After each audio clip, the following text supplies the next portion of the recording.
Біз Шымкент қаласындамыз, Ғалымжан мырза екеуміз. Жұмыс жасап жатырмыз. Сөйтіп келе жатқан кезде жерге қарап, ох, білен деп келе жатқанда мына мусордың бәрін көріп,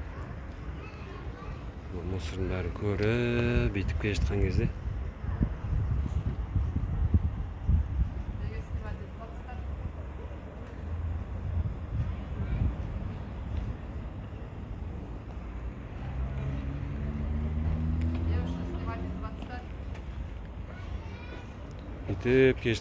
қара.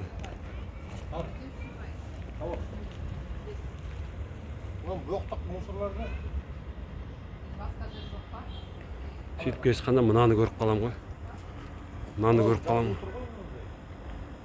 Көрдіңіздер ме? Міне, осындай бізге баннерларды көбірек іліп істеп тастау керек.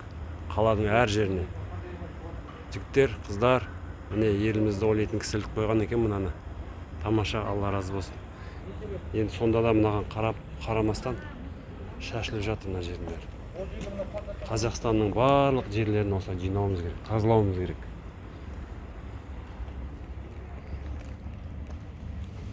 Қараңыздаршы. Осындай болмау керек біздің елде. Біздің ел таза болу керек. Қараңыздар. Оны енді мемлекет жасамаса, халық енді өзі жасауымыз керек біз.